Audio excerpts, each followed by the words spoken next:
प्लुतं वस्तु प्रस्तुत वेणुनादलहरी निर्वाण निर्व्याकुलम्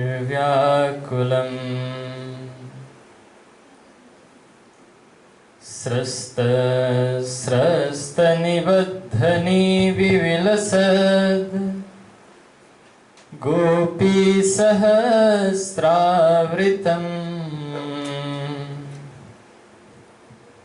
हस्तन्यस्तनतापवर्गमखिलो दारं किशोराकृते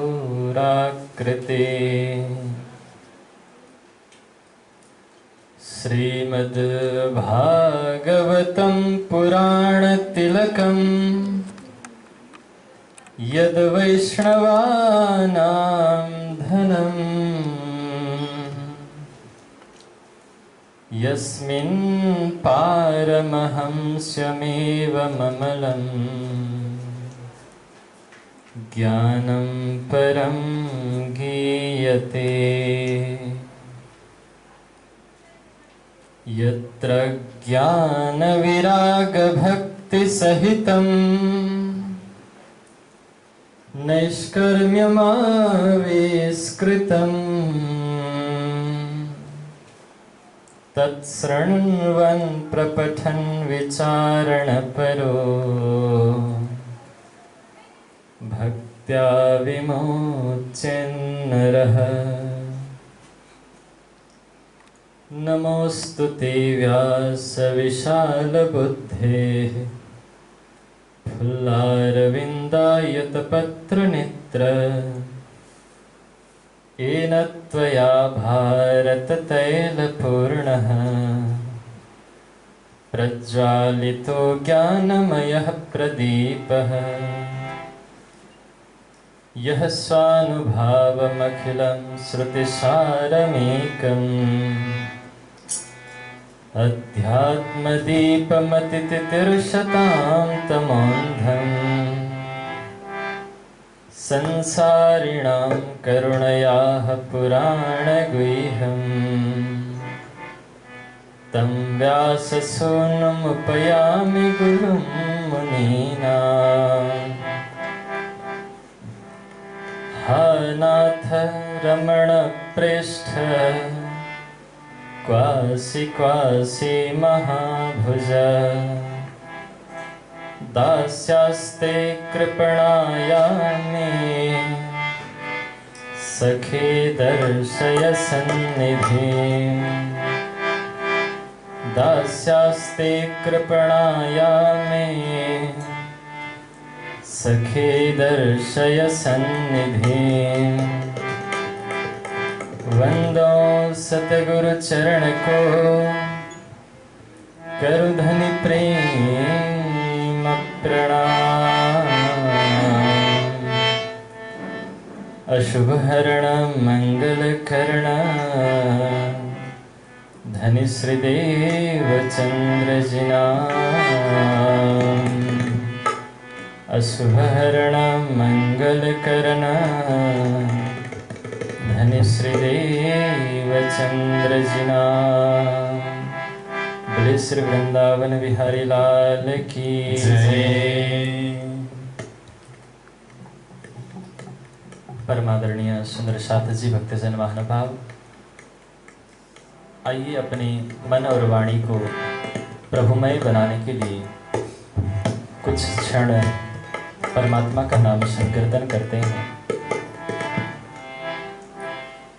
जय गोपाल राधा कृष्ण गोविंद गोविंद।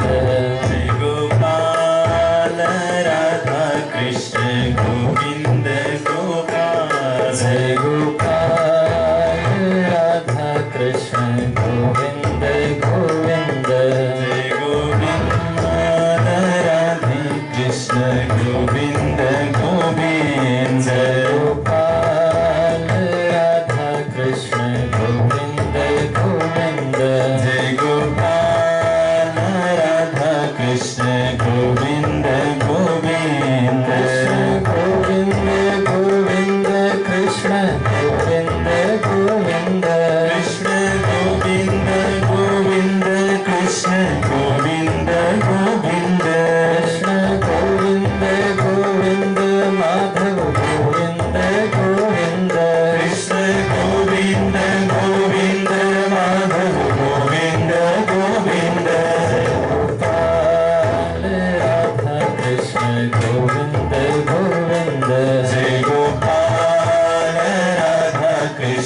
गोविंद गोविंद गोपाल राधा कृष्ण गोविंद गोविंद जय गोपाल राधा कृष्ण गोविंद गोविंद कृष्ण गोविंद गोविंद कृष्ण गोविंद गोविंद कृष्ण गोविंद गोविंद कृष्ण गोविंद गोविंद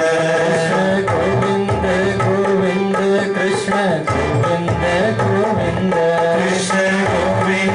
गोविंद कृष्ण गोविंद गोविंद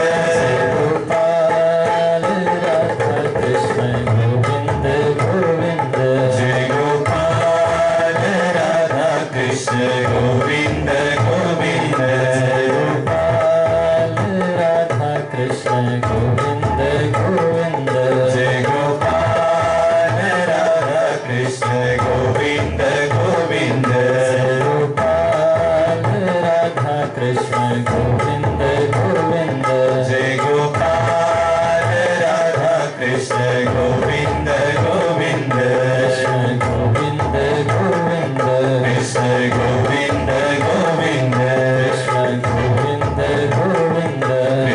गोविंद गोविंद कृष्ण गोविंद गोविंद कृष्ण गोविंद गोविंद बोले श्री वृंदावन बिहारी लाल की जय।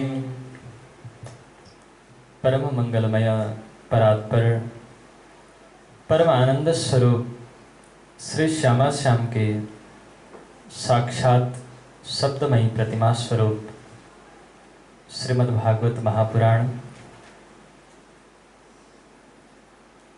और यहाँ उपस्थित हमें साप्ताहिक रूप से श्रीमद् तारतम सागर वाणी चर्चा के माध्यम से हमें आह्लाद प्रदान करने वाले आदरणीय श्री सुरेश जी महाराज, यहाँ उपस्थित परम पूज्य श्री गुरु जी के पावन चरण कमल में प्रणाम करते हुए उपस्थित आप सभी विद्वत विदुषी वर्ग, धर्म प्रचारक, धर्म प्रचारिकाएं, संगीत मंडली एवं प्रविधि के माध्यम से हमें सुन रहे श्रद्धालु सुंदर साथ जी भक्तजन महानुभाव, आप सभी को प्रणाम का अभिवादन करना चाहता हूँ। प्रणाम।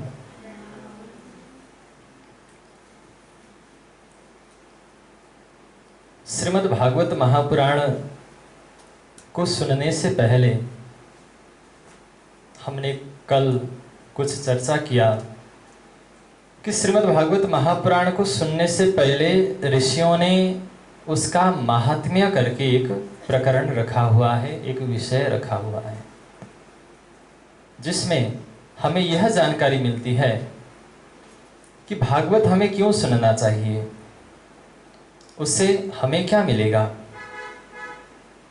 तो महत्वम एवं महात्म्यम, जो उसकी महिमा है वही क्या है, महात्म्य है। और फिर हमने यह भी देखा कि महात्म्य को क्यों सुनना चाहिए, फिर महात्म्य को सुनने से क्या होगा, इस विषय में भी हमने चर्चा किया। क्योंकि हमारे पास में, हमारे सन्निधि में कोई भी वस्तु, व्यक्ति अगर उपलब्ध है, अगर उसके विषय में हमें महत्व पता नहीं है, तो हम बहुत अमूल्य वस्तु का भी अनादर कर बैठते हैं कई बार। उदाहरण के रूप में हम देखें तो पांडवों के पास भगवान श्री कृष्ण जितने देर तक रहते, शायद उतनी ही देर तक, कुछ कम होगा, कौरवों के पास भी रहते। कौरवों को भी भगवान श्री कृष्ण का दर्शन मिलता ही रहता, परंतु कौरवों ने श्री कृष्ण का सदुपयोग नहीं कर सके, श्री कृष्ण का फायदा नहीं ले सके, क्योंकि उन्हें महिमा का ज्ञान नहीं था। जब महाभारत युद्ध होने ही जा रहा था, सब पक्का हो गया था, तो उस समय श्री कृष्ण के पास अर्जुन और दुर्योधन दोनों पहुंचते हैं सहयोग मांगने के लिए कि हमारे हमारी ओर से आप युद्ध में सहयोग करो इसलिए। तो उस समय भगवान श्री कृष्ण एक शर्त रखते हैं कि देखो दुर्योधन, मेरे दोनों ही पक्ष में अपने जन हैं, स्वजन हैं, इसलिए मैं ऐसा कर रहा हूं इस समय कि मैं युद्ध में तो रहूंगा लेकिन शस्त्र नहीं उठाऊंगा और शस्त्र उठा करके किसी को मारूंगा नहीं, क्योंकि दोनों पक्षों में मैं मारूं तो अपने ही स्वजन हैं, तो इसलिए मैं तो निहत्था रहूंगा, शस्त्र नहीं उठाऊंगा, यह मेरी प्रतिज्ञा है। और दूसरी बात है कि मेरी विपक्ष में एक और नारायणी सेना रहेगी और एक पक्ष में मैं स्वयं निहत्था शस्त्र बिना रहूंगा। तो उस समय दोनों, अर्जुन के लिए भी और दुर्योधन के लिए भी भगवान ने यह शर्त दे दिया और कहा कि इसमें से एक को छानो, चूज करो। तो दुर्योधन फटाक से बोल पड़ा कि प्रभु आपको ले जाकर के हमें वहां युद्ध भूमि आरती थोड़ी करनी है, वहां तो युद्ध करने के लिए योद्धा चाहिए होता है, क्योंकि युद्ध के लिए तो सैन्य बल चाहिए। तो मुझे तो सैन्य बल दीजिए, आपकी जो नारायणी सेना है वह मुझे प्रदान करें। और दुर्योधन नारायणी सेना को लेकर के चला गया। अब इसके बाद अर्जुन को भगवान कहते हैं कि अर्जुन, अब अगर पांडव युद्ध में हारेंगे ना तो उसका एकमात्र कारण होगा तुम्हारी मूर्खता। क्योंकि अर्जुन, मैंने तो तुम्हें भी वही शर्त दिया था और दुर्योधन के लिए भी वही शर्त दिया था कि एक और नारायणी सेना रहेगी, एक और मैं रहूंगा। तो तुमने क्यों नहीं बोला? तुमने क्यों नहीं बोले कि मुझे नारायणी सेना दे दो? क्योंकि युद्ध में तो सेना चाहिए होता है। अब मुझे निहत्था को लेकर के क्या करोगे? तो उस समय अर्जुन कहते हैं कि प्रभु, मैं तो यहां आपसे सहयोग मांगने नहीं आया था, मैं आपसे नारायणी सेना को लेने भी नहीं आया था, और मैं तो यह कहूं कि मैं तो आपको भी लेने नहीं आया था। तो फिर भगवान ने पूछा, तो फिर किस लिए आए हो यहां? अर्जुन कहता है, प्रभु, इस जो ये धर्म अधर्म की इस भयानक युद्ध है, इस भयावह युद्ध में मैं अकेला लड़ नहीं सकता, इसलिए मैं तो यहां अपने आप को आप पर समर्पित करने के लिए आया था। मेरी तो जिंदगी का डोर मैंने आपको दे दिया, अब जो करो सो आप करो। क्योंकि अर्जुन को भगवान की महिमा का ज्ञान है। कई बार श्री कृष्ण ने रक्षा किया है। कुंती माता जब स्तुति करती हैं तो वहां कहती हैं कि विमोचिताहं च सहात्मजा विभो त्वयैव नाथेन मोह विपद गणात्।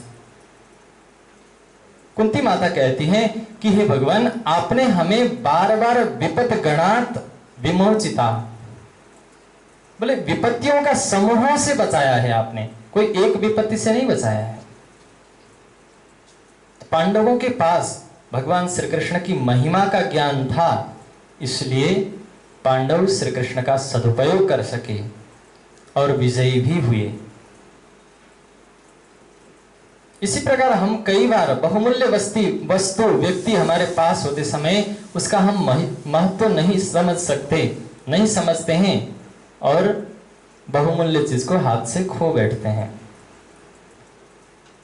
तो इसीलिए भागवत से पहले हमने महात्म्य का श्रवण करने की एक विधि को सुना। महात्म्य का श्रवण करने से क्या मिलता है हमें? बोले 3 चीज मिलती है। एक तो इस जो वस्तु जो कार्य मैं करने जा रहा हूं, इससे मुझे क्या मिलना है, क्या मिलने वाला है, इस विषय का ज्ञान होता है महात्म्य का श्रवण करने से। और दूसरा, क्या ऐसा ही पहले भी कुछ हुआ है, कहीं हुआ है?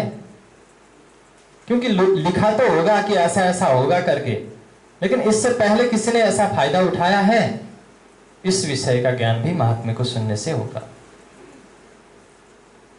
और तृतीय चीज कि हम किसी चीज को श्रवण करने जा रहे हैं, कुछ चीज उपयोग करने जा रहे हैं, तो उसकी विधि क्या है, श्रवण कैसे करें, वाचन कैसे करें, श्रोताओं में कैसे गुण होनी चाहिए और वक्ता में कैसा गुण होना चाहिए, इस विषय का ज्ञान महात्म्य को श्रवण करने के बाद हमें मिलता है।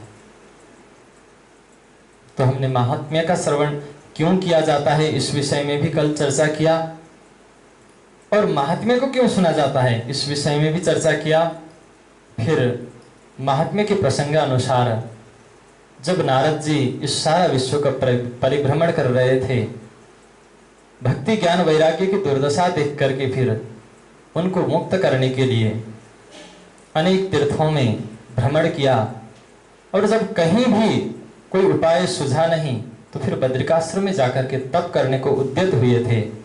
तो वहां सनकादियों का दर्शन मिल करके फिर प्रश्न पूछते हैं कि ये जो सत्कर्म मुझे आकाशवाणी में कहा है इसका क्या अर्थ है।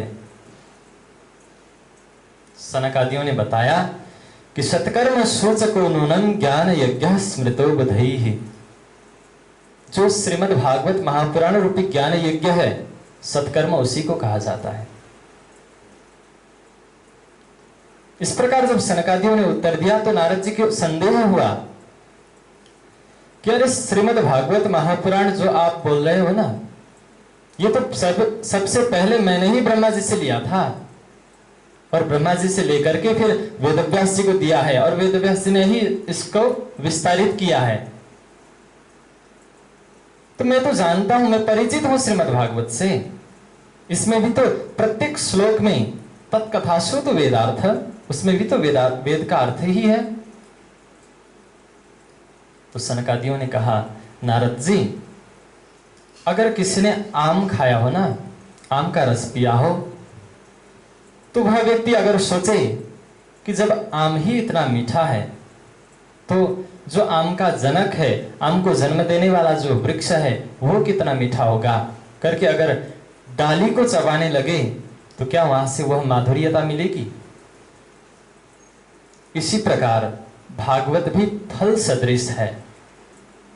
तो इसका आयोजन करो, भक्ति ज्ञान वैराग्य का जो एक दुर्दशा हुई है अभी, इससे छुटकारा मिलेगी। तो नारद जी ने संकल्प किया कि ज्ञान यज्ञम करिष्यामि, मैं यह ज्ञान यज्ञ को अवश्य करूंगा। और किस लिए करूंगा, बोले भक्ति ज्ञान विरागाणम स्थापनार्थम प्रयत्नतः, मैं प्रयत्न पूर्वक इस ज्ञान यज्ञ को करूंगा। किस लिए, भक्ति ज्ञान और वैराग्य की स्थापना के लिए। सनकादियों से बातचीत हुई तो सनकादि बद्रिकाश्रम में नीचे आएंगे थोड़े हरिद्वार में। और एक बात कि भागवत में हरिद्वार शब्द नहीं लिखा, गंगा द्वारे समीपे तु तटम आनंद नामकम शब्द आया, गंगा द्वार। क्यों, क्योंकि भागवत सार्वभौम ग्रंथ है, किसी संप्रदाय विशेष में इसका अर्थ प्रतिपादित नहीं होता। तो हरिद्वार के विषय में जो हरि के भक्त हैं, जो भगवान विष्णु के भक्त हैं, वे कहते हैं हरिद्वार, और जो शिव के भक्त हैं वे कहते हैं हरद्वार। इसमें भी भेद है, क्योंकि बद्रिकाश्रम जाने का रास्ता भी वही है और अमरनाथ जाने का रास्ता भी वही है। तो जो शिव भक्त हैं वह कहते हैं हरद्वार, जो विष्णु भक्त हैं वह कहते हैं हरिद्वार। तो भागवत ने बीच से रास्ता निकाला कि गंगा द्वार समीपे, गंगा द्वार के समीप में हम किसी संप्रदाय को समर्थन नहीं करेंगे। इस प्रकार भागवत ने कहा कि गंगा द्वार समीपे तु तटम आनंद नामकम, एक आनंद नाम का तट है। और वह तट कैसा है, बोले नाना ऋषि गणेर जुष्टम, अनेक ऋषियों के द्वारा सेवित है। नव कोमल बालुकम, नए नए कोमल बालू हैं। तो वहां कोई कुर्सी की भी जरूरत नहीं, बालू में ही बैठ करके सुन लेंगे। तो इस प्रकार भागवत का आयोजन वहां करने का निश्चय हुआ। और नारद जी ने वायु देवता को सूचना दे दिया कि भागवत कथा होने जा रहा है, तो आप सबको सूचित करें। तो इस पृथ्वी तल में जितने भी थे मनुष्य, उन सबको सूचित किया गया। यदा यातास्ततं ते तु तदा कोलाह हलोप्यभूत। कहा कि जब वे तट में आ गए